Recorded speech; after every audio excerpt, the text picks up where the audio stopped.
Yesterday, a simple update that was released has put active flipping in jeopardy. RuneLite has partnered with the old school Runescape Wiki to release real-time price data for items, meaning that when you make a trade, the data of your buy price and your sell price is listed on the wiki for everybody to see. This gives everyone access to your margins, which obviously is going to increase competition. Today, I'm going to be flipping low volume and high volume items using this new price data to see if flipping is still lucrative. With everyone having access to these prices, I expect items to be super competitive, so I'm wondering if we can still make a couple coins buying and selling items. Has flipping been ruined forever? Let's find out. We're over at the Grand Exchange. I've got 2.13 bill in the cash stack. In this video, we're specifically only going to use price data from the OSRS Wiki. I want to give my review of how accurate the data is and how it is going to affect trading going forward. And we're going to start by checking some low volume stuff and some high volume stuff to see what's been the most affected. Already starting the session, and we have a Scythe of Vitur bought already. It looks like the price information is actually very accurate on the site. Looks like we're on margin on everything, and I have not paid for any manual margin checks, so it's actually pretty interesting right now. We'll have to see if these margins hold out and if more people jump in and give us a little bit of competition.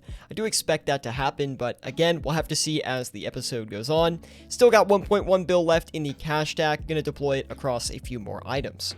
Lots of things buying right off the bat. I do expect the economy to be pretty hot the next couple of days as this update settles in, but I kind of expect for high margin items specifically, they're probably not going to be as lucrative anymore, as having the price information on these high margin items used to be very important in the past, but now it's free for anyone to access. It's not really that important anymore, right? So it's just kind of interesting to see how that's going to affect flipping meta, especially active flipping. I think it's going to be a very different playing field. Also, I can assure you that prices are updating very quickly. I can already see my buy offers are being updated onto the OSRS Wiki, and I can see my specific buy price listings already on the site. So there's clearly not a lot of delay as it gets uploaded to the site. I think it's like within 30 seconds or instantly, something like that. Our first item is selling off, and that is the Bandos God Sword. As you can see, a lot of items are moving quickly. It's probably a lot of volume right now as I'm flipping at peak time, and this is a pretty significant update, so I do imagine a fair bit of people are flipping as well. Surprised we haven't experienced more competition as of yet. One thing that is certain though is it definitely is going to be a lot harder to find good opportunities, as in good margins, when you are flipping with all the price of information being available. That being said, I don't think it's going to be impossible to still make a good profit per hour. I just think that those huge ticket flips where you're flipping an LE for like 3 to 4 million are going to be a little bit harder to find now as the price information is public. Bandos God Sword flip completed for 288k. Also, those Scythes of Vitur that we just flipped, the one that we flipped, excuse me, made us 645k, so that's a little bit on the lower side compared to what I'm used to, but did go pretty quickly, not too bad. And that is pure profit on the Scythe as well. We did not have to pay for a margin check on that, which is actually a pretty big plus. We've got a bunch of stuff listed here. I'm really trying to rotate into maximum profit on this video itself, just to see how much we can make, but at the same exact time, I'm interested to discover this a little bit more, because we're actually coming up on a lot of money right now, and we're actually making a good profit per hour, so I'm surprised we're finding margins that are this good. My guess is that since no major websites like GE Tracker or Platinum Tokens have adopted this data yet and put it into graphs, I do imagine the margins are pretty good, as it's a little bit harder to hunt opportunity.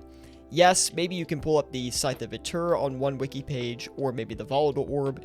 You can see the margins on those, but it's not the most intuitive way to find items, and that's why I think there's still a little bit of price ambiguity and still potential right now in the current state. Going forward, I do imagine that these other sites will adopt this data, and it's going to be a little bit harder to find these opportunities, as the sites will show it, as well as just in general people having access to the information and probably flipping a little bit more. Sure doesn't look like doomsday as of right now though, since we're currently up 1.6 mil only a couple minutes into the video. There is a plus to this real-time data though. It makes it very easy to track the items you're flipping. You can see if the margin has stretched on you or has shrunk or whatever the case may be. It's very easy to follow items in their price movements with this real-time data.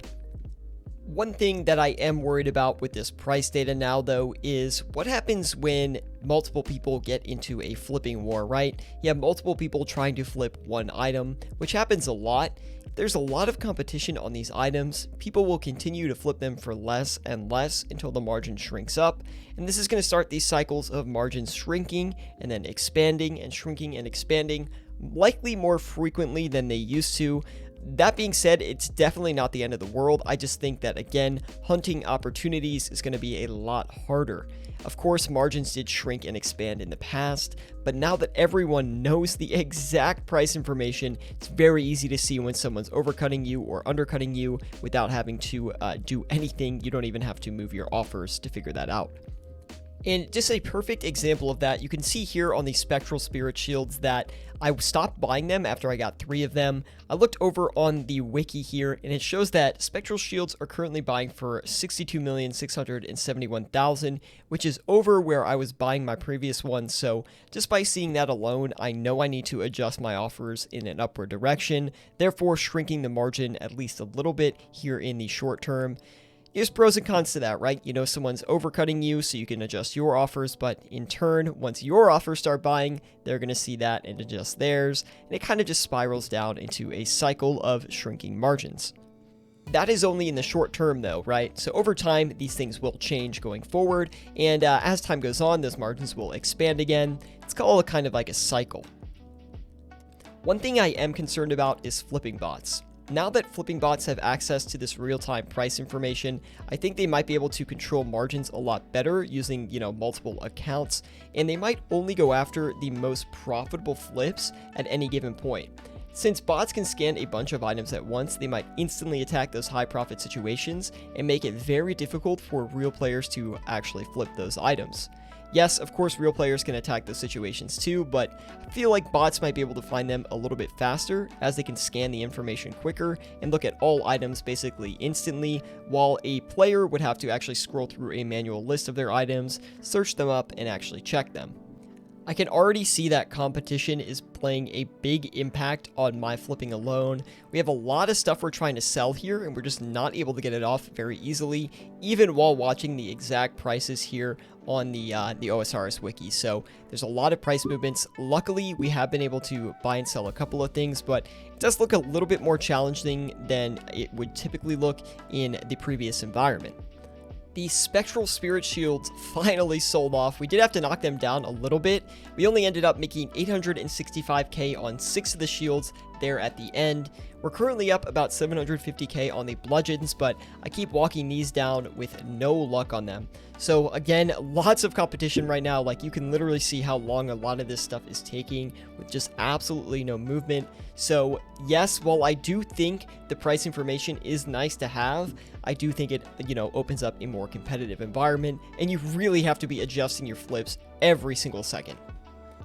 Finally ended up selling the Volatile Orb. A little bit of a loss on that, so I'm going to try to cycle back into that item. Definitely not new to losses in flipping, but is a little bit of a shame that the item did come down on us while we were trying to flip it. We're going to go back in and try to get another one.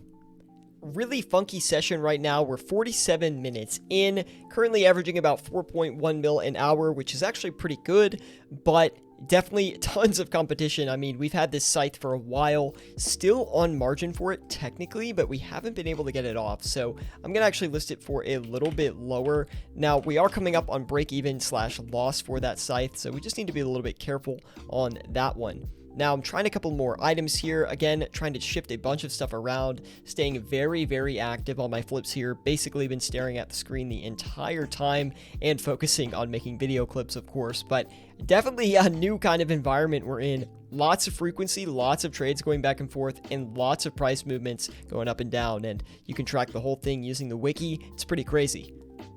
Finally, we got the scythe off. We still profited on it, but barely anything. But luckily, we did still make some money, so can't complain too much on that. Gonna go back in and flip the sides again here just to see how it goes. And the margin did shift a little bit, so let's try and get another one. We're coming up on the hour mark, which is where I'm going to wrap up the session, recap, and show you guys the real-time price data. But right now we're at 4.7 mil in profit, which is not too bad. We made the most off the twisted bows. I'm hoping to get at least another item here at the end, that way we can sell it, but kind of getting burned on the abyssal bludgeons here, which is unfortunate. Wrapping up the session there. Now, my thoughts on this new real-time price data. There's kind of two perspectives on it. In one side, I think the data is really powerful, and it's going to make overnight, and investing and passive flipping, all of those styles of flipping, it's really going to benefit, especially when it gets adopted by GE Tracker, Platinum tokens, and similar sites like that really make that data usable. Now, on the other hand, this really does hurt active flipping. I tried a bunch of high margin items and high volume items, and honestly guys, I could not get any medium to high volume items to really work very well for me. I've got to be honest, if you went completely high volume, I think you'd be okay, like sharks, monkfish, manta rays, things that are traded very frequently, but for me, that medium volume stuff like the Amulet of Torture, Bandos Tacets, Bandos Chestplates, I was finding extremely difficult to flip. I mean, I think these are kind of low barrier to entry items, and they're flipped very often, so yes, there is a little bit of natural competition on these things, but now that there's real-time price data, I could definitely tell a difference in the competition on those items specifically. Now, it might be because there's just some update hype, people are trying out the new price data, a lot of more people flipping, seeing how much they can make. And there's a lot to be said about that, but there's definitely a lot more competition than there used to be. And that goes on the high margin items as well. I mean, I was able to have some high margin success, which was great, but there was definitely competition there as well. Lots of short-term price fluctuations up and down, which was funky, but that happens normally. It's just, you can see it with the real-time price data, which I find to be super, super cool. Do I think active flipping is dead? No, I don't think active flipping is dead from this, but it has definitely become more competitive. I think people with larger cash stacks are going to fare a little bit better, as items that obviously have a higher price point cannot be flipped as frequently, as there is a cash stack barrier to entry, although tons of people have enough money to do it, but they're still less frequent. I think this really hurts the little guy the most, people that are trying to build smaller cash stacks up through flipping. It's going to make their job a lot harder. It's going to just add a lot of competition to their profit per hour. Well, yes, you can still make good money. It's just a lot more difficult since you have to really focus on your flips and constantly check prices. Just to show you guys the real-time price data and what it looks like in case you haven't seen it, I'm over on the OSRS Wiki. You scroll down to where the price graph is, and you can hit view real-time prices. And that's actually going to show you where the margin is at the current time. You can refresh it if you don't think the data is up to speed, I guess, but it doesn't really do anything here because the data is the most accurate it can be. And yeah, basically that's going to show you the price information. You can do this on any item that is traded on the Grand Exchange, which is incredibly powerful. Anyway, what do you guys think? Do you think this affects active flipping in a negative or a positive way? I'm definitely in between on this matter. I think overall it's good for flipping, but for active flipping, it's definitely going to take a pretty big, I guess, learning curve and getting used to, and I'm still getting used to it myself. I think that with this new price data, there's going to be different active flipping strategies, and it's just like kind of came out of nowhere. So my world is a little bit in a spiral right now with this update. Thank you guys for watching. I really do appreciate it. Let me know in the comments what you think as well, and I'll see you guys in the next one.